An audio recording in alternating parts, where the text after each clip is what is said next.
Good evening. evening. Blessing of the Lord be upon you. We bless you in the name of the Lord. Thank you.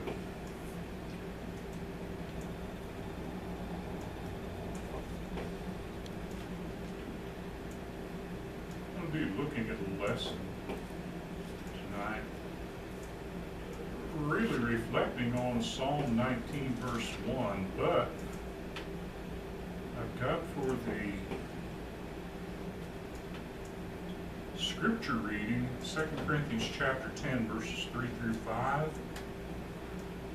The Apostle Paul writes, "For though we walk in the flesh, we are not waging war according to the flesh. For the weapons of our warfare are not of the flesh, but have divine power to destroy strongholds. We destroy arguments and every lofty opinions raised against the knowledge of God, and take every thought captive to obey Christ." The lesson tonight would be a little bit different than just a typical sermon. A little more technical on some things, and I try not to do this very often, but I want us to see that there's really good reasoning for us to understand why God exists. One of the most serious questions to ask is, does God exist?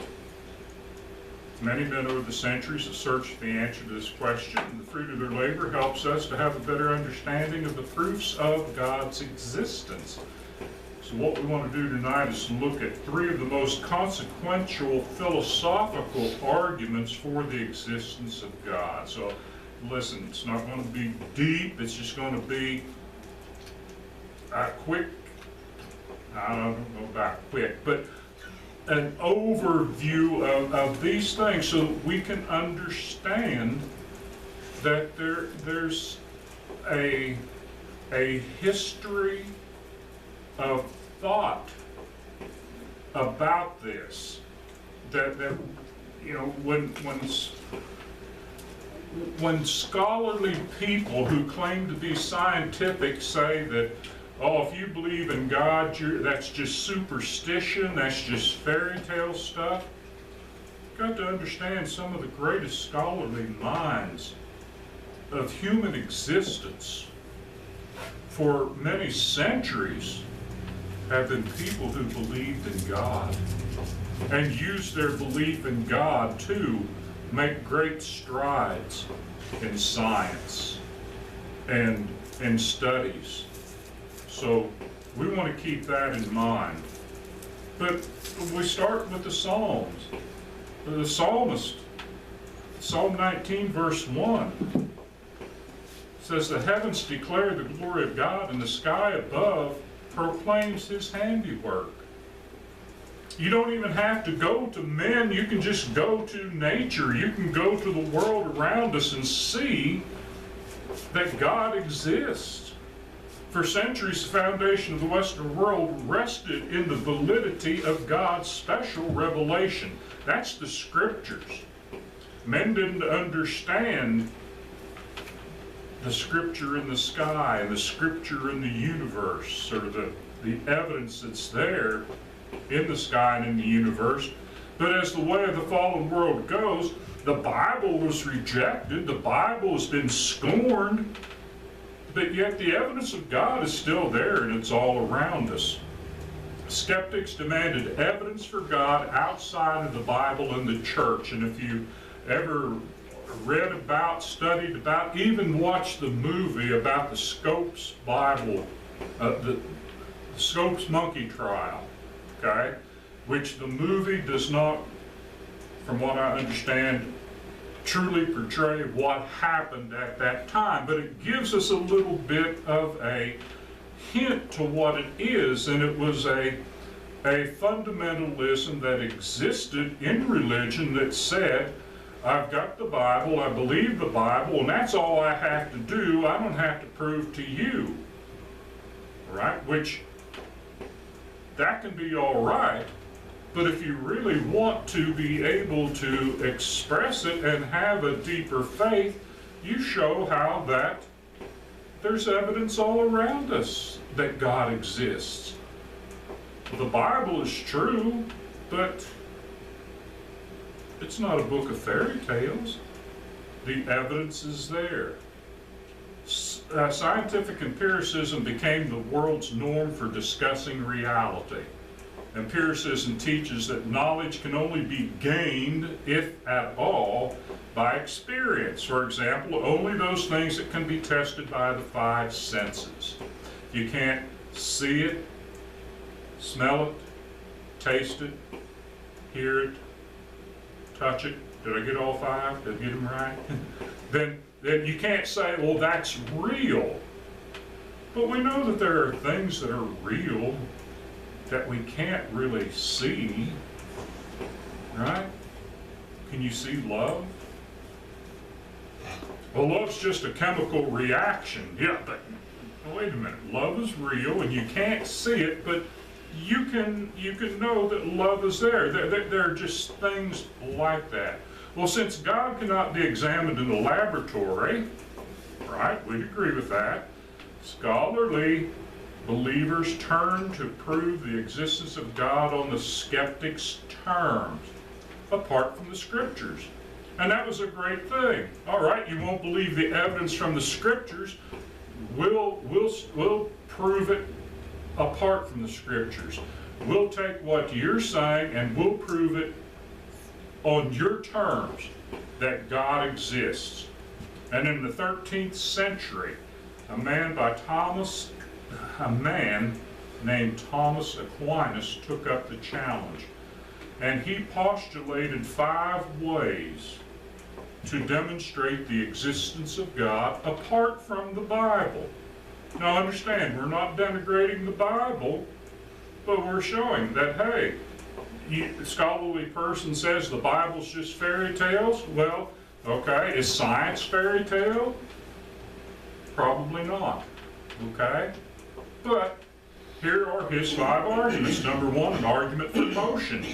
Everything in motion is moved by something else. That's plain physics, right? And there must be a first mover, which is God. If something's in motion, something had to start it, right? Well, what started everything in motion? Well, there had to be something, and that something is God. Now, people can argue about, well, which God? Which God? But, see, that comes from a different angle. It's the fact that something had to be there to get it started. There's the argument from efficient cause. Every effect has a cause, and there must be a first cause, which is God. The tree limbs out there are going back and forth. What caused that? Either the wind is blowing or there's an earthquake or somebody's standing under the tree shade. But you see what's going on. All right, so here you've got the universe. What caused the universe? Something had to cause it. It couldn't come out of nothing by itself. Nothing in this universe could create the universe. It has to come from outside of it. So the efficient cause. There's the argument from contingency. Because things in this world come into and go out of existence, there must be a necessary being that has always existed, which is God. So, yeah, there are things that come into existence, there are things that go out of existence. Human beings are kind of like that to a degree if you take away the spiritual nature of man. Nations come into existence and go out of existence. We think of a host of things like that, but something had to be there to bring everything into existence at the beginning. And whatever that is, well, that's God. There's the argument from degree. There are varying degrees of qualities like goodness. Okay? And we've talked about that before. Maybe we haven't talked about it, but I know Danny has put stuff on Facebook about there's no such thing as evil. Like there's no such thing as cold, or no, cold doesn't exist, and darkness doesn't exist. Those are things that Einstein talked about and proved to a degree. Well, yeah, pretty much proved it. Darkness is just the absence of light. Cold is the absence of heat. You can't test cold, you can test heat. So you have the varying degrees and qualities of goodness and such. So there must be a perfect standard of goodness, because evil could not exist on its own. The standard is good. So the ultimate good, of course, is God. That's what you measure goodness against. And the argument from design: the order and purpose in the world imply a divine designer, which is God. And this brings us up to what, I don't know how much, particularly the last 20, 30 years or so, people of religion have really hit on the concept of intelligent design. Okay? It's been there, but now we're really hitting on it very hard. Intelligent design proves that there must be a God. From these three, Aquinas offered a greater argument. And what he says is finite, or things that come and go, change, finite things exist. Every finite, changing thing must be caused by another. There cannot be an infinite regress of these causes. So, if something, and we talked about a moment ago, things come into this world, things come into existence, things go out of existence, there must have been something that caused these things to come into existence. But this concept of infinite regress, at some point, there has to be something that started it that did not have a starting point itself. A part of of some philosophical systems, and what they try to teach is that there is just a continual, things come into existence, and then there'll be an explosion, and the universe will come into existence, and then it'll cease to exist. And then it'll come back to that pinpoint, and then it'll come up again, and then it'll go back down.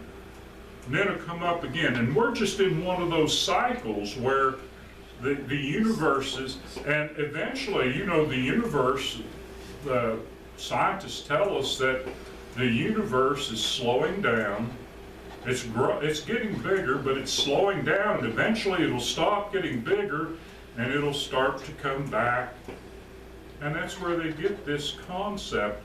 And then it'll come back and get to that pinpoint again, and then it'll explode again, and there'll be another universe, and it may totally look different than this one, and what have you. But still, that doesn't answer where did that pinpoint that started it all come from.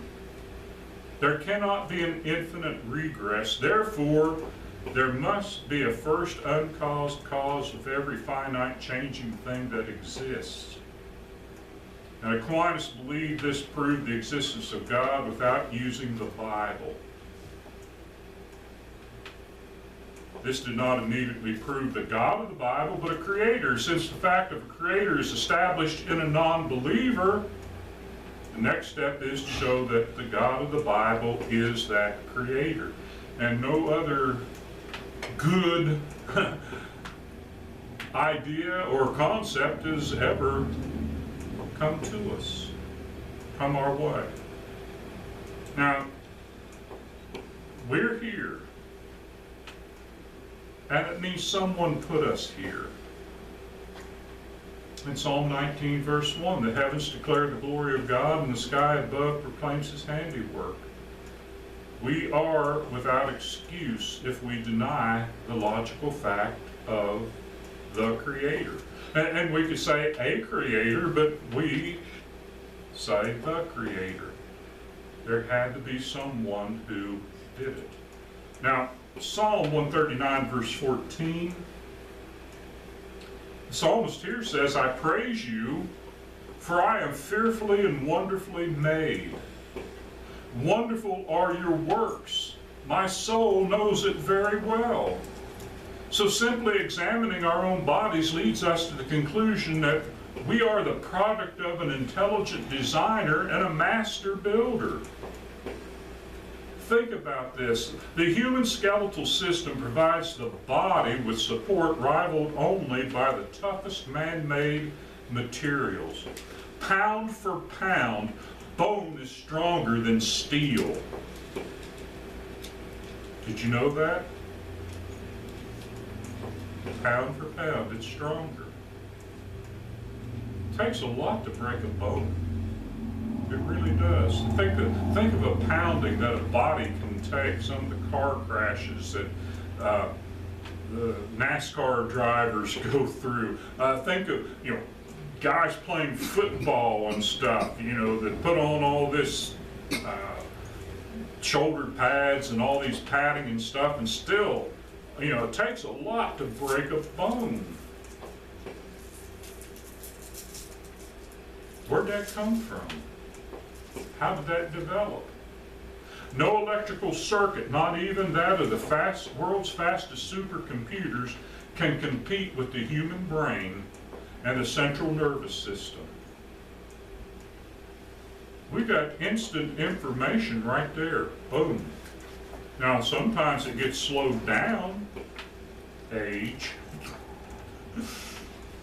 Arteriosclerosis. Strokes and such, but it's amazing. Nothing compares to it. No camera can compete with the healthy human eye. They just can't. The extreme focus and click. Now, they can make cameras that can see further off and see closer up, but yet in focusing and movement and clarity in all of that, nothing competes with what God has created. William Paley in 1802 devised an argument from design to designer. And he stated it this way: if you stumble on a rock in a field, you can conclude that the rock has always been there. Right? Go out there, there's a rock. Boom, I tripped over it. That rock could have been there for all of eternity, right? But if you find a watch in the same field, it would be absurd to conclude that the watch has always been there. That watch has been there for all of eternity. Why? Because watches aren't natural. A watch is something that has to be made, manufactured, put together. A watch bears all the marks of intelligent design, and therefore you'd have to conclude that somewhere there was an intelligent watchmaker that put that together, and somebody dropped that watch in that field. But somewhere there was a watchmaker. In the same way, it can be reasoned that every make of intelligent design in the universe points to the existence of an intelligent designer. Everything about a human being is pretty intelligent design, isn't it? The way it's put together. The animal world, things there in the animal world, things. How does the universe work? How does the solar system work?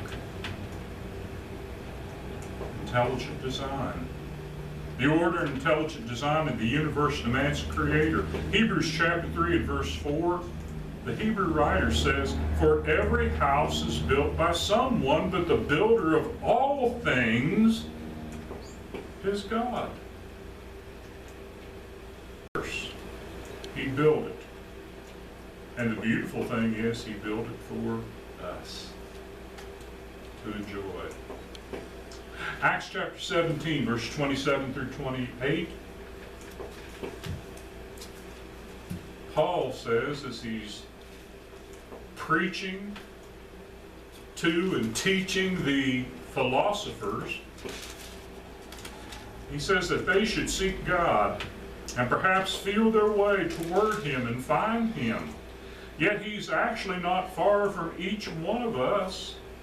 And this was a statement that was in their Greek poetry. All right? In him we live and move and have our being. That's what, as even some of your own poets have said. Some of the Greek poets said that. And they also said, for we are indeed his offspring. Whose offspring? God's. Well, they were confused about who God was. And they worshipped all the gods. Remember how many gods? Well, we don't know the exact number, but we know in Athens there were booths on every corner of every street dedicated to the gods, and they even had one to the unknown God, just in case they missed one. And that's who Paul wanted them to know about. The unknown God, the one who created them, the one who God gave evidence of his existence by sending his son to die upon the cross, and gave proof of that by raising him from the dead. That's all in Acts chapter 17. The Apostle Paul on Mars Hill made a universal connection between God and all men based on evidence that even the Gentile philosophers acknowledged. They acknowledged it. They just couldn't find it. See, that's where you go back to that first part. They should seek God and perhaps feel their way toward him and find him. They were groping for him, but because they didn't have the scriptures, they couldn't find him. Can I say it this way? They saw the evidence of God written in the sky and in nature, but they couldn't find him personally, because that needed to be God revealing himself personally to them. And that's what the Bible does for us today. It reveals God. So the basis of morality and ethics runs through every race, ethnic heritage, and culture. Really? Every culture knows that murder is wrong. Now, they may define it differently, but they know that murder is wrong. Okay?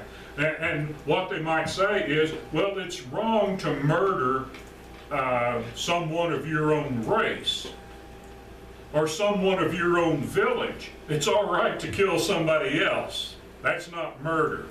But you don't murder someone of your own family or someone here. But they know that murder in some aspect is wrong. Every culture. Because if they didn't, what would happen? They killed everybody off long ago. They know that theft is wrong.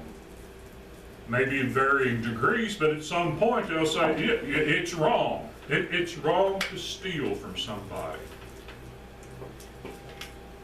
Now we may, again, disagree on what constitutes these crimes, but nearly everyone would agree that they're wrong. And we may disagree as to the proper punishment for these things. Disagree on punishment for murder. There's some, eye for an eye, tooth for a tooth. Somebody commits murder, they need to forfeit their life for that. And some say, no, need life in prison without the possibility of parole. Some say, life in prison, but if they change parole, whatever. Sadly, here the last few years, it's been just let them go.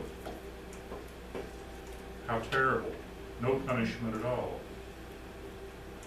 But see, no, it's wrong. No, it's wrong, but disagree on the punishment. So, how can we account for such a uniformity of morals and ethics throughout all cultures? The answer is there must be a perfectly moral and ethical being who has transmitted this knowledge to each culture. And in the beginning, that's what God did. In the beginning, in that patriarchal period, God was instructing all nations. They just did not listen to God completely. A man by the name of Anselm, way back 1,000 years ago, developed the ontological argument. He used the definition of God, which said God is the most perfect being, possible or conceivable. Whatever you can conceive in your mind is the most perfect being, that is God. So if one could conceive of anything more perfect, then that would be God, right? So in your mind, you can conceive of whatever, and you say, well, whatever is the most perfect that I can conceive of, that would be God. But if there was something more perfect than that, then that would be God. Does that make sense? Yeah. What can you conceive of? Well, it's kind of like this. God is, by definition, the most perfect being conceivable. The most perfect being conceivable cannot lack anything. Would that be true? If he's the most perfect, most complete being, can he lack anything? But if God does not exist, he would lack existence. And if he lacked existence, he couldn't be God. Therefore, God must exist. That seems strange, doesn't it? But if you get to thinking about it, how true is that? Oh, wait a minute. Wait a minute. God can't lie. Well, that's true. But what's a lie? What's a lie? That's like cold. And that's like darkness. It's the absence of something. It's the absence of the truth. And God is saying truth.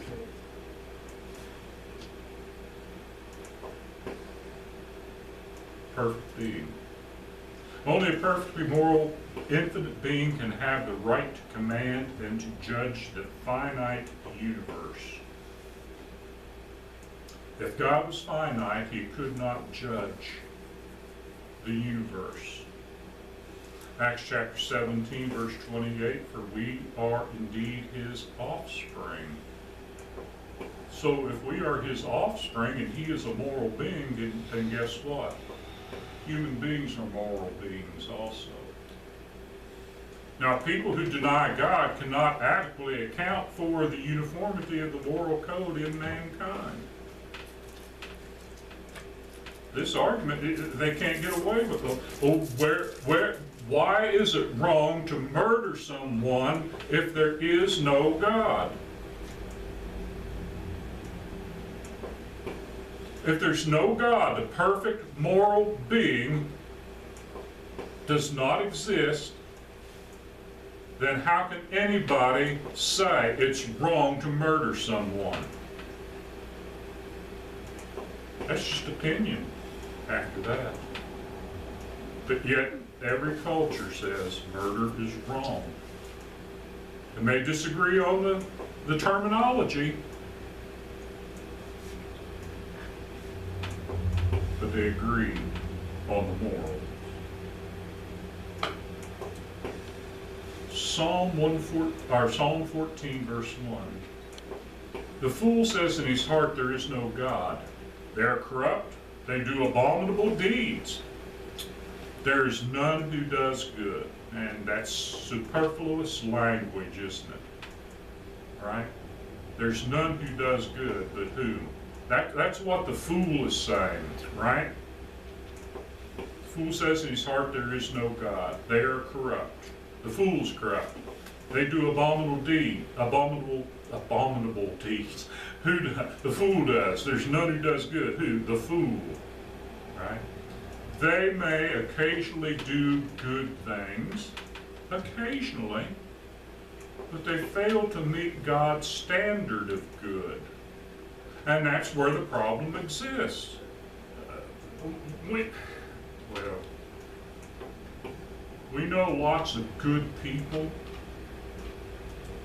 but the problem is they don't meet God's standard of good. They might meet my standard of good, your standard of good, but do they meet God's standard of good?